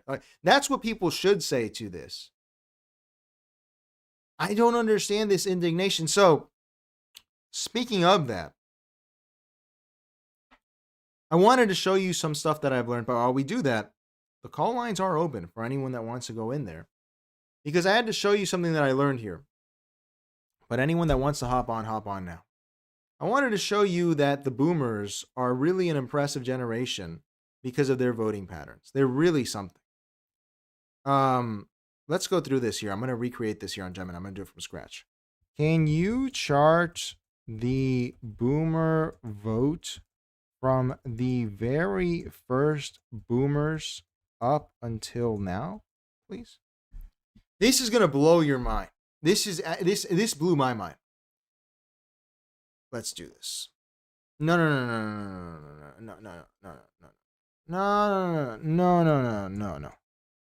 Put it in a table. Let's do it in a table. Let's check this out. This blew my mind. Here we go. 1970s. No. President by president, please.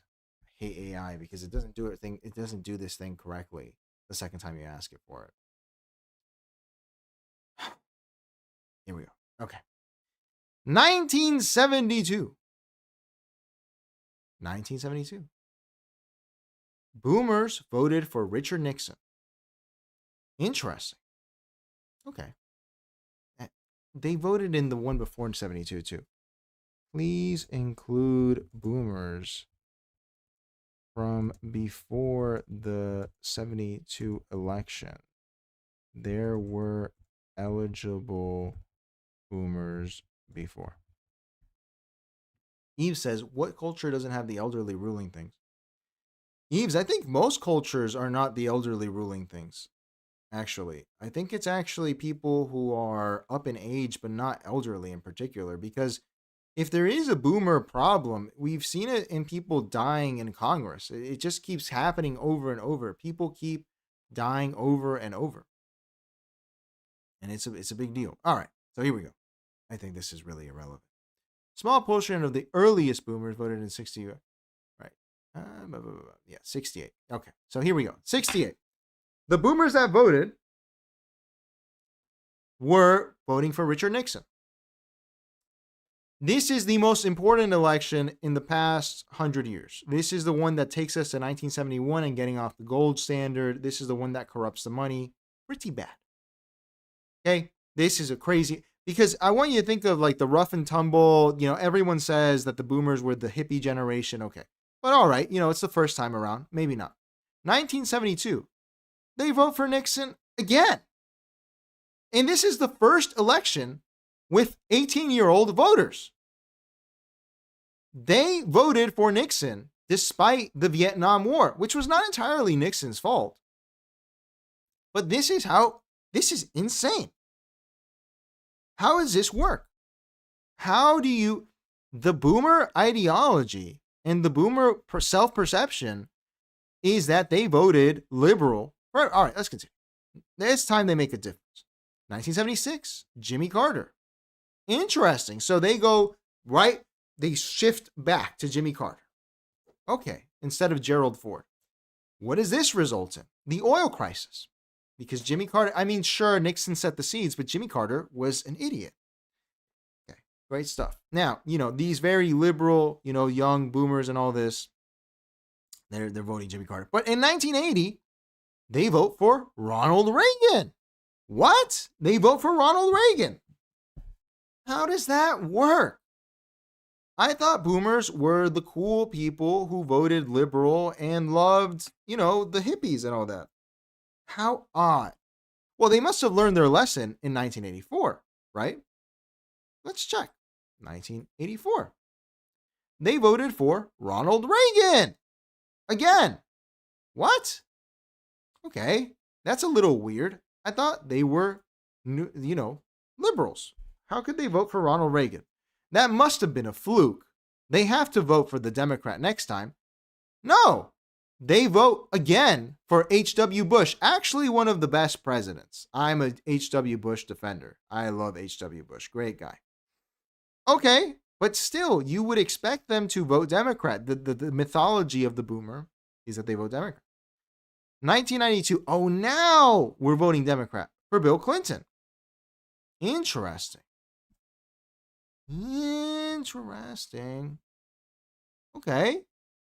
So now that we have the first, NAFTA new Democrat, Tony Blair style, the boomers decide to vote for Bill Clinton. I find this very curious. This is not in the tradition of Jimmy Carter. I mean, think of it. From Jimmy Carter, we get 3 back-to-back Republican administrations. There are Democrats running at that time still on that hippie bullshit. But until Bill Clinton comes in with his neoliberal economics, they don't vote for a Democrat. Interesting. Eve says hippies did not vote. That's a good... I'm going to ask Gemini Eves, but I believe you. That does make sense. 1996, who do they vote for? Bill Clinton again. What has happened here? This is NAFTA. This is the final death knell of deindustrialization in America. It is over. It's over. Year 2000. Even split between George Bush and Al Gore. Now that makes sense. George Bush is a wildcat. You don't really know what you're going to get with George Bush, so it's interesting. You have George Bush, the patriot. And you have the vampire who is Al Gore. Vampire. Okay. Patriot, vampire. I think it would have been better if Al Gore won, but this isn't even, you can't even give this one to the boomers, honestly. It's not their fault because this was decided by the courts. It wasn't even a real election. 9/11, war in Iraq, war in Afghanistan, .com bubble. They're going to change their minds, right? 2004. No, they voted for George Bush again. What? Okay. All right. Not even going to try John Kerry? He was in the Army or the Navy, whatever. All right. Well, all right. Well, now that you've made a choice, you got to stick to it, obviously. You can't just vote for George Bush twice and then change your mind. We're on a certain war path and we got to keep continuity, obviously. So we're going to vote for John McCain in 08, right? No! 2008, Barack Obama. +2. What?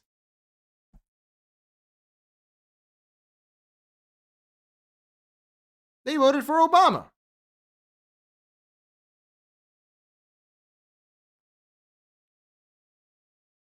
What?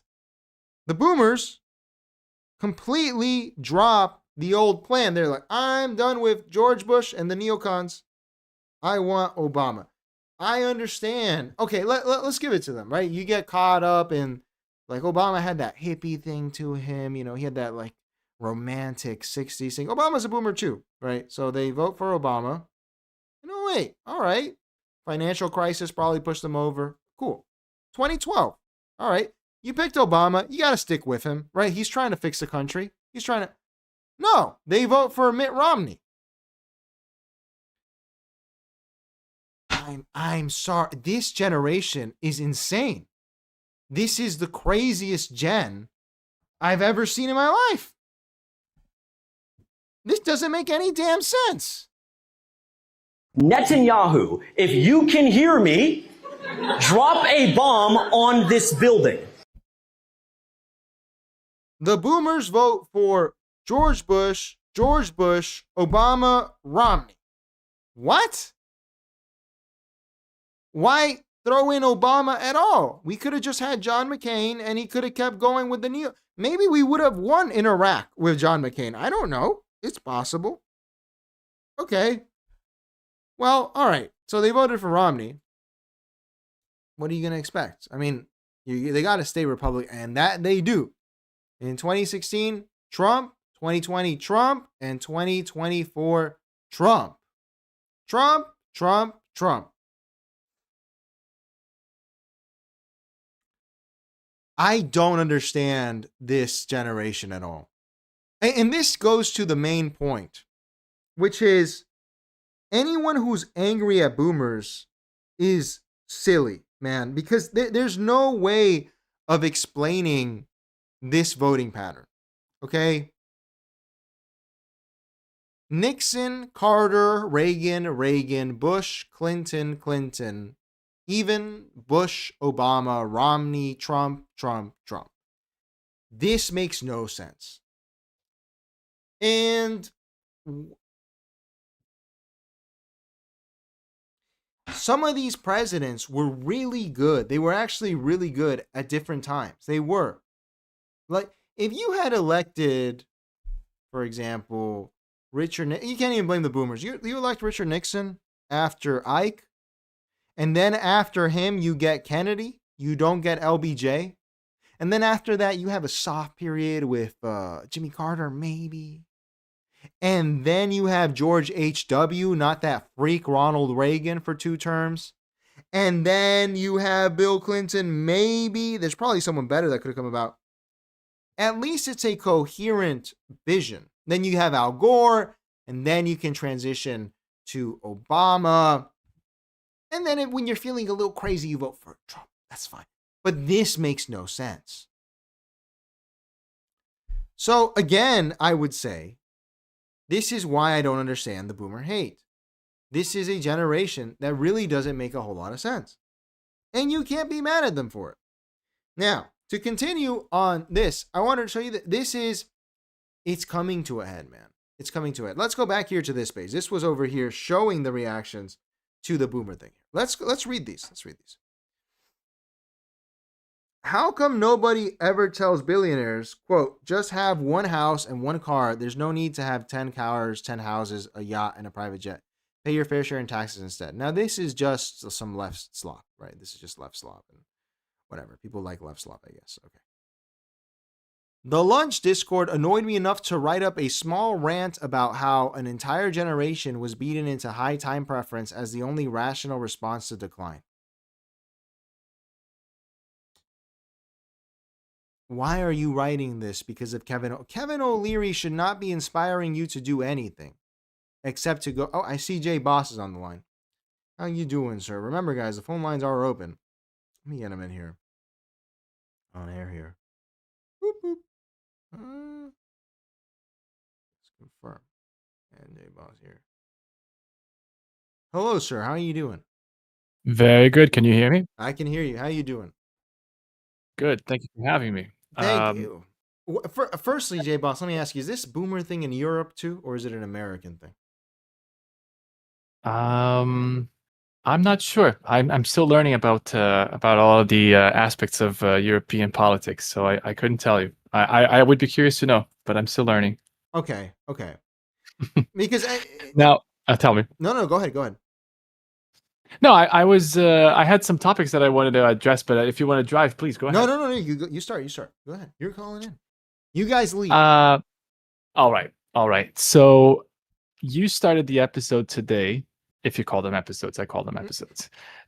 With Massey's laws, and then you were telling us that the good name of libertarians. You were smearing it a little bit. I'm joking, of course. Yes. But you were saying that we love to lose, basically. Yes. And I have a comment about that. I think that the laws being a win that maybe Dave Smith was arguing about in his poetic way is actually, I don't know if you've noticed the coverage. Maybe we're watching different things, but the coverage has been that this has been a mask off moment for who controls our elections and how it's controlled by foreign money. And so I think that the win there through the loss was that people are not really getting the candidates that they want. That this has been a loss for even bipartisan deals, and even Ro Khanna was saying from the other side that it's a loss. And so it's someone who, for instance, Jimmy Dore praises as someone reasonable, and I do believe that through his losing, people are now more aware of that, the power of their vote or the lack thereof, to put it that way. What do you think of that? Didn't we already kind of know this? Well, some people always need a new wake up call, and some people are always coming in to politics, and so we always have new people, right? That's true, but I'm just wondering, because look, I think there's a perfectly valid counter narrative to that, which is that, I mean, look, I was making fun of him. Oh, I forgot his name, dude. This conservative Jewish guy, where he was saying it was Jewish money that won. He's not saying that it's a foreign interest. He's saying it's the interests of Americans of a particular faith that have an outsized influence of capital for whatever reason. Isn't that, Right. I mean, just a form of lobbying that anyone else could do? I mean, that is a good counter narrative to it. Yeah, it is. It is. And then that's where Fuentes comes in when he says that the Republicans must be destroyed in the elections, of course. And I believe that that's why he argues that. And in that sense, I probably agree with him that this sort of helping fulfill a prophecy that we constantly see by Republicans ends up driving this the politics that we have outside of the interests of Americans. And I don't know if you saw Trump's latest approval ratings that he was bragging about. He said that he has a 99% approval rating in Israel, and but then contrasted to I don't know if he said the second part. I saw him saying this first part, but the second part was that it's 35% in the U.S. his approval rating, and so that's when that's when you see that actually they must be destroyed, because who are they actually working for here? And that's why Ro Khanna was saying to counter argue your counter argument that it was a win in a sense, because it was a win among young adults. He was saying younger than 50. I didn't know that it was all of that, but and then older than 50, they were voting for against Massey, and then younger than 50, they were voting for Massey. So it was a win in a sense. And I know that you're saying, libertarians love to categorize losses as wins, but it is a prorated win in the sense that in the near future, once these elderly stop voting so much, then it's going to become a win. And then this masking off, eye-opening moment, it's going to seed the new cohort of voters. What do you think? I think, look, because I think that I have to go back a little further on what the premise is built, which is, and this is what I and my producer agree on, what we've never really understood, is that if you elect Thomas Massey, okay, let's say that, and okay, he's going to go in there and he's going to fight Israeli influence in the United States. Mm-hmm. These two nations are, I don't think one is controlling the other. I think this is a simultaneous project that they both have. And it's not, like, there's nothing wrong with, I'm not saying that that's good or bad. I'm just saying this idea, I see it as a little bit, I'm not sure if cartoony is the right word. These are two people that are working in conjunction together in order to achieve geopolitical aims, as well as like political aims all over the world, right? So you elect Thomas Massey, there is such a, they started out together, I mean, not in 1776, but in 48. So given that they have such close ties, I just see this as completely unrealistic. And if what you're saying is destroy the Republican Party, I would be like, well, if you want to get rid of this relationship, you would have to destroy the United States. I mean, that's the way I see it. I don't know if I'm wrong here, but Well, first I would go back to your point that the Dems are the ones who drive the structure of the United States, and so if by that point you still hold to it, then destroying the Republican Party wouldn't be that bad. But then, secondly, I would say that the 99% versus 35% goes back to the point of even if we granted your argument that it's conjoined, it's not one exploiting the other or one puppeteering the other, that it's just a joint venture, let's put it that way. Then the popularity or approval numbers speak towards a one-sidedness of that relationship, don't you think? If we compare 99% versus 35%. That's a good question. I have to think about that. That's a good question. Yeah, that's a good question. That is a good question. How does that split the 35%? Do you know what are the demographics? Is it like no? They actually just presented it as an opaque number. I don't know actually. I would have to research further. Let's Gemini it, man. Because let's I find out. wonder if it's evangelicals and boomers that make up most of it. Oh, it must be. I would bet my money. Which demographics make up Trump's 35%? There's this whole prophecy of that it must be fulfilled within 200 years. So they're speed running this. The evangelicals. Yes. Well, yes. some prophecy, yeah, about Israel. White voters without a 4-year college degree, white evangelical Christian, rural and small town residents, and older voters. Yeah. Okay. So, but okay. Let me. And this is the point that I was saying yesterday. This is who controls the country of America. America is who gets what they want in America. It is BB and the boomers. No one else gets what they want. No one else. I mean, I don't know. I just find the whole thing's, first of all, the moral victory, I guess is what you would call it. This is one thing that I really liked about Zoran Mamdani. So Zoran Mamdani said, when he won the primary, he said, this is not about a moral victory. We need to win. I don't want to just win the primary. I want to beat Cuomo in the general, and I want to win. And he won. And for better or worse, whatever, that's the case. But regardless, I don't see how electing Thomas Massie removes power away from the boomer garki, if that's what the goal is, or the evangelical alki. Because Thomas Massie's there, and dude, I didn't know this. I guess you're in Europe, so you guys, my producer, since he's English, he's seen it. I was surprised. I learned this last year. I was like, dude, these people really believe the world is going to end. Like Pete Hegseth believes that.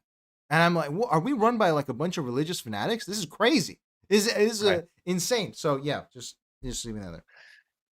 I would say that it's not that Massie by himself is going to fight as a hero against everything and be effective in that way. But I think it's like a crack that at least there would be a voice there, and also it would show, and this is a point that I think Fuentes made, it would show that we're not under complete one-sided control from foreign influences. And so, but now that's why the loss is a win, because it does show the opposite. And so people are invited to adapt accordingly.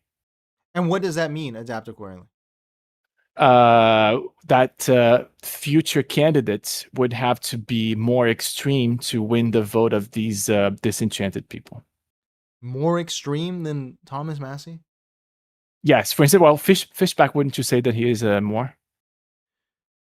It can be like a graded I think on increase on the gradation of crazy, if we're gonna go with that, I think Fishback is less actually, because really, because Fishback is not spending his time running around with like yarn and photographs and he's like, hey man, I want to sell and I agree, as someone who like doesn't really follow it, these Israeli bonds that Florida owns are ridiculous. We're getting ripped off.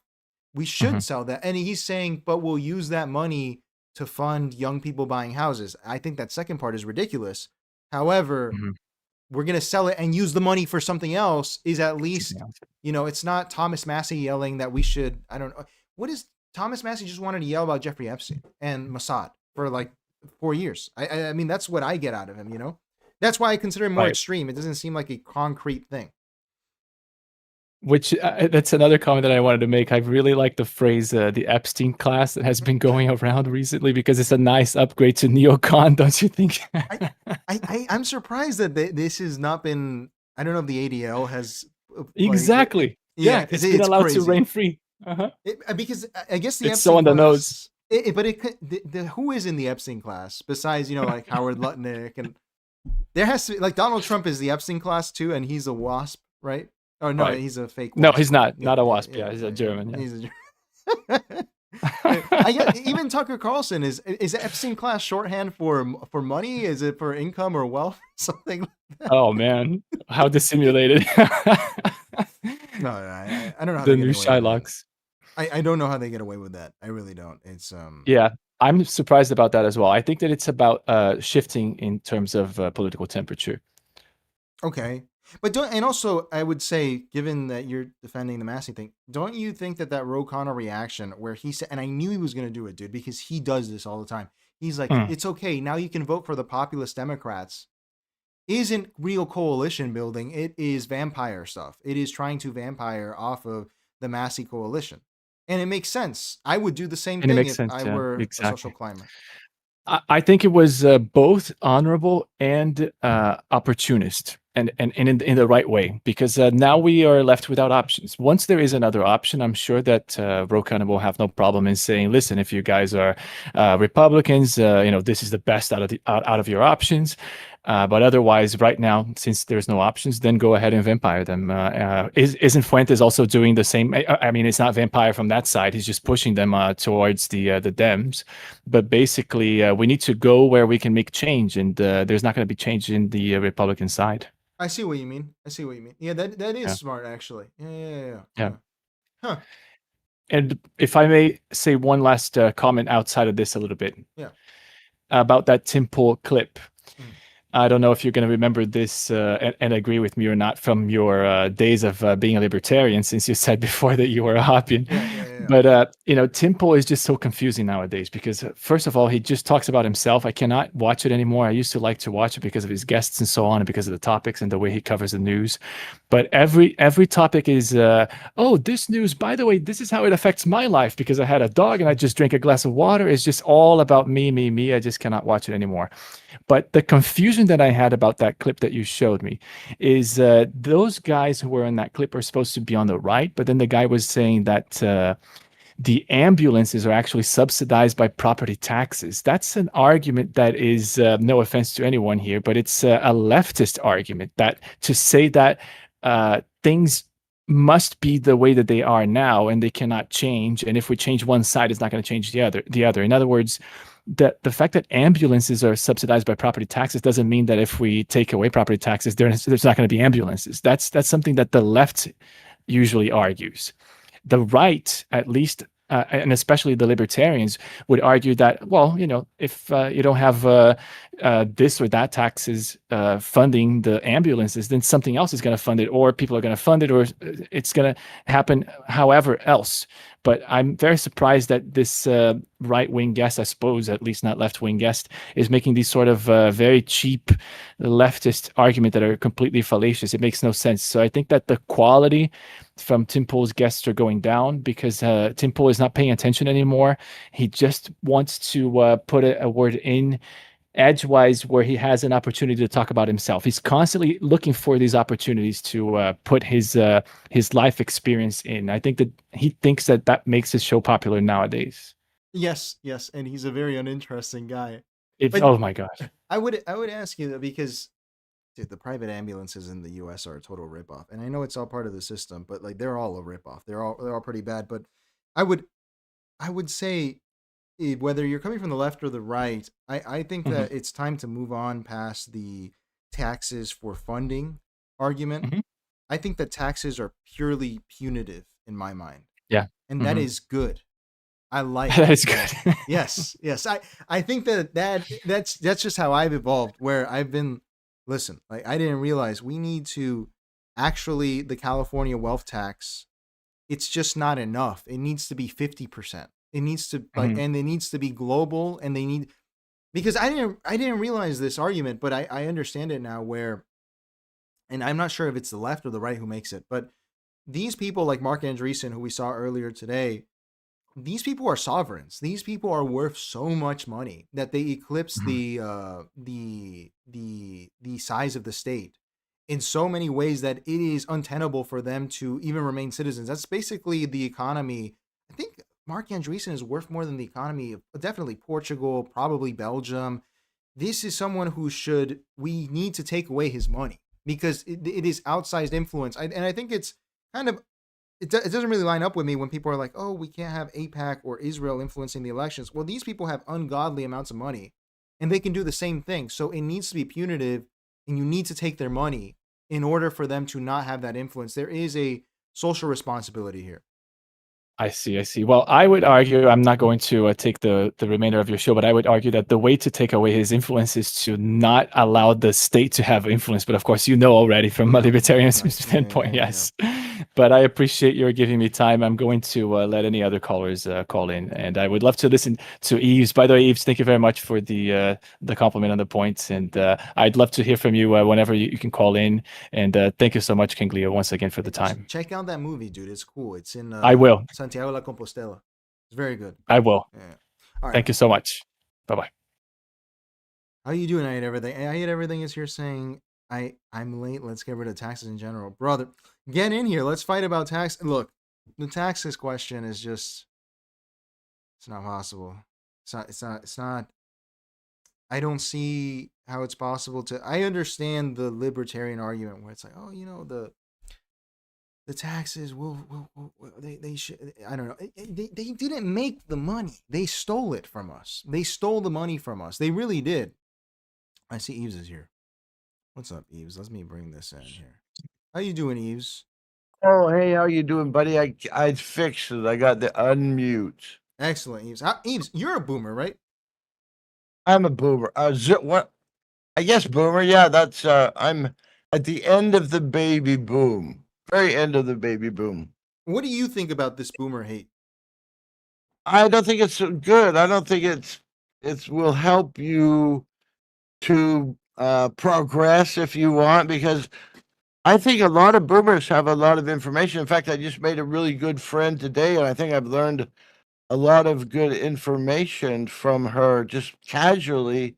I mean, if I could write the list, it'd probably take at least the rest of the show. But so I'm all about information and stuff, and that's why I appreciate your show and your genius. And so I'm happy that I've found you and that we're able that you are online, and I know you're going to boom. I mean, thank you, sir. Walter Cronkite is nothing, buddy. Thank you. I mean, if that's the direction you want to go. Yeah, yes, definitely. But I do agree with you. That's something that I don't understand, where young people in their like blinding hatred for boomers, and I'm not being like a generational trait or anything, but there is a lot of not just knowledge, but like assets and stuff that if you find your way to provide value, you can maybe you can't live like a boomer, you know, because they had blown up half the world, the greatest gen. Oh my God! You guys have a tough deal. I mean, I know it. I mean, anybody out there right now? Oh my! I pray for you. I think you're going to probably fix it all up, though, sir. I hope. You can do it because with the power of you tell me how Baudrillard, if I could say Baudrillardian. Yeah, how would he analyze it? He would say that the voice is on air, and you have a lot of power you're looking at. I'm thinking. I don't know. What do you think? I do think that there is a beyond even just that Baudrillard, there is a rising. It was nihilism before, but there is a detachment that's coming, which I'm looking forward to, where people are starting to get apathetic proactively, which is smart. Like, people are no longer caring about day-to-day slop issues, and they're just trying to ameliorate their life. It's kind of like a new form of antisocial personality, like psychopathy.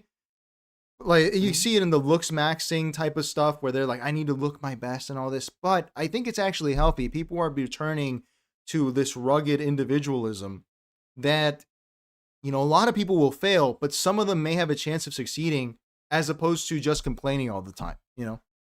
Yeah, but I mean, I'm kind of, I guess, like, maybe I take just a little bit different slant, because like the woman that's like overweight and stuff, because I believe in love and all that still, kind of old fashioned boomer stuff.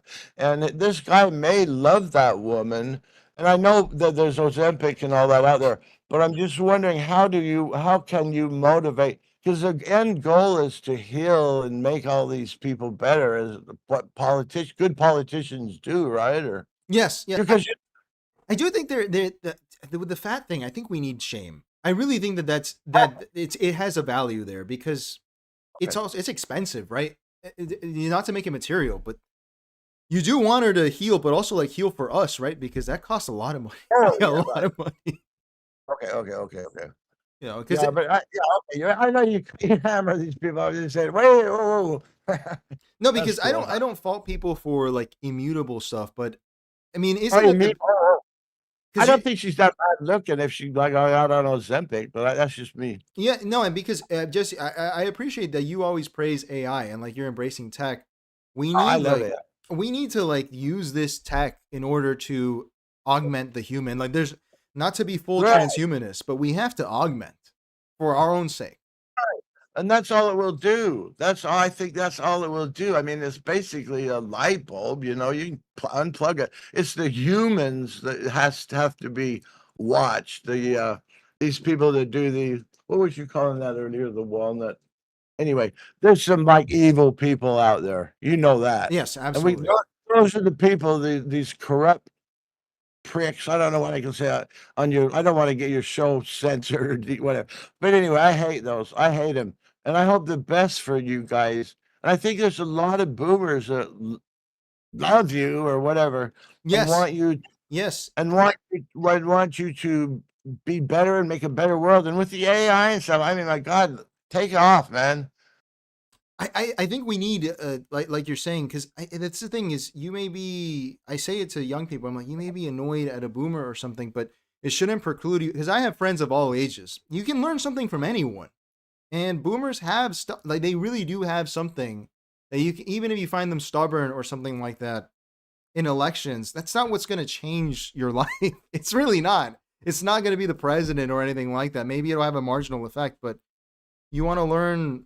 I've seen plenty of people that buy, like, not plenty, but people that buy a boomer business or get a boomer to mentor them in some sense. And as long as you're not being a brat, they will help you out. Yeah, I think there's a lot of. In fact, my friend wants to make one, I guess, a comment or something. I know the show's almost over. Would you mind? Okay, here she is. Hello, I'm from the year 1964. Okay. You mentioned the word rugged individualism. Yes. Do you know anything about the author Ian Rand? Yes. Capitalism. Yes. Yes. I Why like don't I did not like Atlas Shrugged, but The Fountainhead is pretty good. I read both. Yeah, did you like Atlas Shrugged as much? Atlas Shrugged, I must have underlined easily 10% of the book in yellow magic marker. Okay. I got like a quarter way through it, and then I was like, I don't know, because The Fountainhead, I like the romantic and like, I don't know, she had good world building in that one. But yes, I do agree that there is a way of co-opting that like rugged individualism back to normal people, because that's the biggest issue that I have with young people is they're like, someone can save us, and maybe that's a part of it, but we also have to save ourselves and find something to do. Well, you could just rent the movie too. You don't have to go through 1,200 pages. Yes. Yeah. Oh, the yeah. I have too much time on my hands. A lot of boomers have too much time on their hands, sir. Yes, that is definitely true. Yes, and we should use that to our advantage. Right. It's an asset. Yes. It's an asset. You use it, and then they'll I'm sure you can. Well, never mind. I lost my train of thought. I'm losing my mind, by the way. No. But I do agree. Like, for example, we got to leave it there because it's midnight. But with time, and especially with young people, I didn't know this, and they hide some of these programs. The federal government has free like certification services now to become certified in machining and cybersecurity on this website called ACE. And I found out about this last week, and I'm like, how are people not doing this? It's completely free for now. They're gonna take it away from us at some point. No kidding. Yeah. All right, Jesse. Well, we got to get out of here. Awesome show. Appreciate you, Thank sir. you, sir. My first time listening. All right, all right. Thank you. Like, comment, subscribe. All right, everyone. That was cool. All right. You need everyone getting more comfortable with the calls. The calls will continue until everyone gets comfortable. I think our next show is going to be about racism tomorrow. How you doing and everything? AI in the US, AI in China. Tomorrow's show is going to be racism and how it's becoming cool to be racist. Which I think should be interesting. This Unite the Kingdom rally was crazy and it was ridiculous. All right, everyone. Let's get the hell out of here. Wednesday night. Tomorrow's Thursday. It's hot in here. I don't know why it keeps getting hotter in here. I don't know if the lights are too close. But I will see you guys tomorrow. But remember, no show on Friday. I'm going to Daytona. Dude, this is where I'm going to head out here. Daytona Batista paintings. This is pretty cool. All right, J Boss, gotcha. Yeah. I look forward to you. I looked into that RK thing, sir. It was interesting. Look at this. This is pretty cool. In Daytona Beach, they have a collection of 18th and 20th century paintings that Batista stole from Cuba, and they're in a church, if I'm not mistaken. Look at this. This first time I get to see it. Pretty cool. And yeah, so I'm going to see that. Going to see some cool stuff. I'm also renting an electric vehicle. J-Boss says RK Reaper. Dude, but when I looked it up, let me do this and we'll get out of here. RK, I looked it up and someone was saying that, well, no, it was an article saying that it wasn't real. Well, I guess we can clarify it tomorrow, but in humans, but where is it? I think it was called, what is it? Application. Somewhere here. Differential K theory, this one here. Debunked hypothesis. So I'll let you defend that tomorrow, sir. Debunked hypothesis. I read this and I was like, all right, you know. Because it sounds kind of Jared Diamond-y in reverse, the RK theory for humans, but we'll talk about it. That's the answer we're talking about. Doesn't apply to humans. We'll talk about it. All right, we'll do the racism show tomorrow. I see there's excitement. All right, everyone. We will see you guys then. Be sure to like, comment, subscribe. Join us on Patreon, Discord, etc. And tomorrow will be a call-in show too. See you guys then. Change the world. My final message. Goodbye.